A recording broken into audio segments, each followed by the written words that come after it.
S4 has to devote so much of this time to not getting denied, because the Queen of Pain's animation is so smooth. But S4 is just trying to pressure as much as he can. He's going to feel pretty tempted to use abilities just to CS, but the lane's okay. I kind of agree with you. I feel like the Veno is going to be pretty hit or miss this game, but he seems to have hit right now, but need a little bit more follow-up damage. There's no poison sting because he went for the Gale up at level 1, so Mind Control's got so much life. He's got Decay back off cooldown as well, so he's just beating into RK now. This time will buy a little bit of space, but maybe not enough. Look at Mind Control with the boost burst as well. He needs one more hit, and Minus with the shards as she locks him in. Mind Control kind of trying to cut back up through the tree line. And Loda being forced to skill up Healing Ward a little bit earlier on to give more life to RK.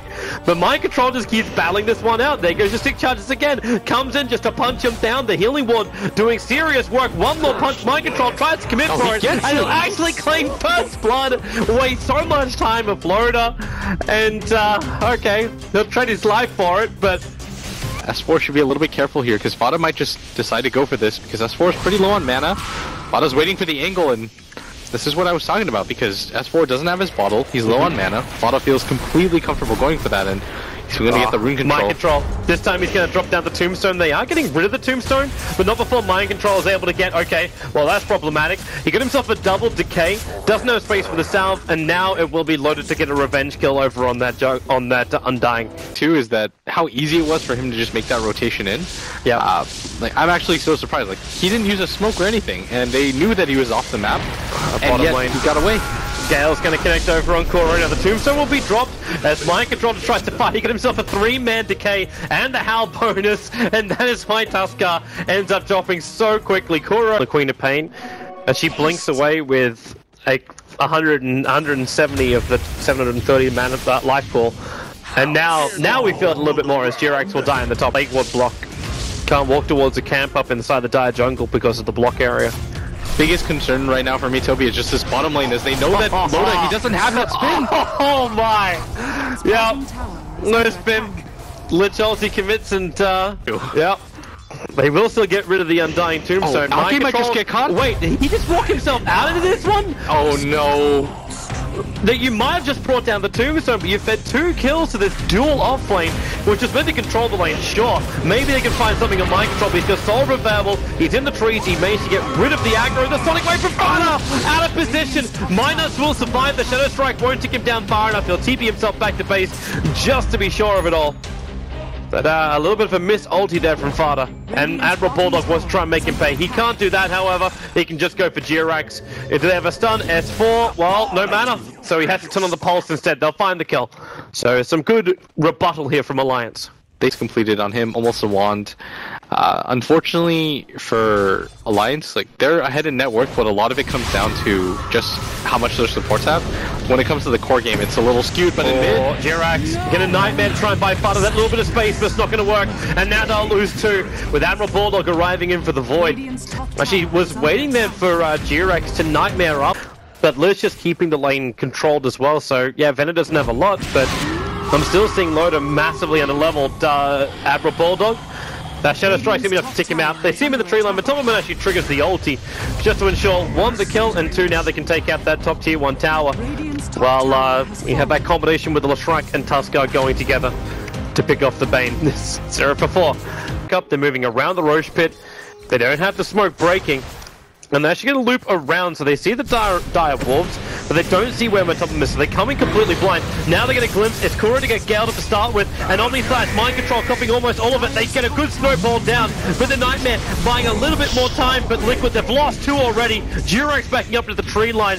That Lich ulti does almost nothing, and Alliance give a triple kill over to S4. The Queen of Pain, the sole survivor, Fada, just not wanting to be there. And they're going to lose the tier 1 tower on bottom lane 2 now. So they had the rough idea of where Matopperman was. But he had no idea where Liquid were, where Alliance was. Looks like spin time now for Loda, trying to escape back out of here. Minus, he's going to snowball in, but now he's got no escape mechanism of his own. Look at the damage from Matopperman. That's that double damage going to work. A double kill for the Lycan. And with that, they're moving directly into Roshan. Because he's got 4 levels of healing ward. I feel like if he goes through that, he just uses like 2 spells and then runs out. But this bottom lane, Yeah, they're snowballing after Matumberman, but he's a big dog, man. Minos doesn't have a chance to survive this. In fact, he just gets torn apart with 4 hits from Matumberman. They take the tier 1 tower and they back the hell out. Nothing of value is really lost. And in fact, that level 3 Necrobook I was talking about is just getting closer and closer. Kuro, Glimmer caped up in the mid, and now we can throw the ulti out, and they're really isolated here with a Sonic Wave as well, kicking in a huge amount of damage done to Alliance. Loda will end up dropping down. Arcade will be able to get a revenge kill on Undying or Willie. That Soul Rip does so much work, and Fader with the howl damage, the bonus physical DPS is just so high. Mind Control will end up surviving, and Liquid, they get an entire team wipe on Alliance, and nothing is lost. Honestly, that entire fight was just set up by the fact that is the perfect way to put it. I'm still looking at the Liquid's next team fight. Like, that team fight ended up going Liquid's way anyway. Now, Fiend's Crypt, the Warlords were scouting out my nuts, and he'll end up dropping. S4 actually chased up to this one, and this is not the dream. Like, you might have got a really early Bloodstone, but you're already going to drop down to 3 Bloodstone charges. Another kill coming the way of the Lycan. He only just finished his level 3 Necrobook, and he's already got 1500 gold again. The only thing that will screw you around would be Walrus Punch. Yeah, but even then, the Tusk, I feel, he just doesn't have enough damage right now. They don't have any chasing items like the Urn. Completely on hit. S4. This is a really tight area. You don't want to be fighting here. That Lechon's going to bounce down back over to Arcade. Only 3 bounces in it, but you've already lost your Leshrac. Let's make that 2 Bloodstone charges on a Lash, and the Juggernaut just gets carved apart by the Lycan. They just don't have the damage to battle the Lycan. Even if you do get an isolated Omni Slash off, Matumberman will still survive. S4 doesn't really know what to do. S4 is pretty much, what he does really well is the ability to kite, get in and out, but he hasn't even been able to use that pocket suicide because, you know, he's just not used to the amount of damage that's coming out right now, and we're seeing him get punished time and time again. Bulldog is kind of playing around with Fada, trying to waste his time, realizes that the option of going for a Gale isn't really there, and Fada's gonna go, he's still aggressive here, but he might really die with a Sonic Wave out. They Glimmer cape over from Fada so he can blink himself forward. The screen will connect. Jirox just needs a little bit of vision to reach him, but the Shadow Strike will tick him out. And Admiral Bulldog can maybe deny himself to the side. Nope. I don't think he's actually going to die. He'll go for a counter Urn. He'll end up surviving. Well, wait. For now.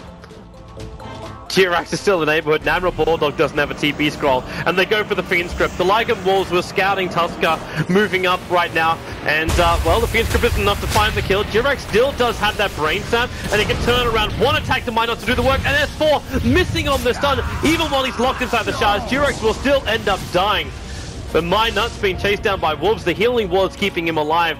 Again, Loda playing almost medic to his ward vision right now. Yeah. So it doesn't make a full amount of sense, but Liquid safety first, getting a 2-0 here is going to give them a large amount of points, 3 points for it. So I just want to ensure that looks like we'll end up having Loda dropping inside the jungle. Simple initiation in and control from the Bane, but they might lose even more. Matumberman's just on the chase here for Admiral Bulldog, and this Night Stalker, you might have Darkness up, but it looks like Liquid's just had enough of this. They'll move down instead. There's no tier 2 tower for them to take, so they just don't survive. And now Arcade's also not going to survive. Running out, the Wolves come in, and Matumberman will block his path. He just got 2-shot with that medallion on. I almost want to say it's only 1.5, didn't even require the full 2. Fada, quick blinker wave, the Nightmare over on my nuts. Now there is the Fiend Script available, and Jirox actually going to get revealed. They use the Yulzita very early here by S4, but now Matumberman will arrive with a blink to screen. The Sonic Wave prepped the earlier damage, and S4 Shadow Strike, there is no way to run away. He'll end up denying himself, back down to 2 Bloodstone charges, and Team Liquid firmly in control of this game. But man, just has an unbelievable amount of farm. You've got the Necro books completed, or up again off of cooldown. You've got an Aegis 2. The Assault Curse is going to make this push even easier. There's no real way for an Alliance to get on top of the Tombstone or even fight into those Necro minions. Yeah. But at the same time, you've got 5 heroes alive in just 10 seconds, and you're going to lose a Rex for free, maybe even a second set. Yeah. And this is almost too easy for Team Liquid. But what is Alliance really meant to do? You want to fight the bottom lane where the creep wave's pushed in. Omni Slash doesn't work for the Omni Knight, so he can't inflict all of his damage. The Pulse Nova might do some work, but S4 is the one who's being kited now. It's Admiral Bulldog running in with his Aghanim Scepter as well as Gem. This is the last fight, but a big stun from S4, catching out 3 with the BKB's turn on. S4 gets completely wiped. The Omni Slash will go for it again. It's all just shared across the Liquid load. That is just an easy play. 3 heroes down for Alliance. Let's make it 4, and it's probably even going to be a GG as Loader runs it out. Yep, they understand the fact that was the last hurrah, the last roll of the dice, and they got nothing but Snake Eyes.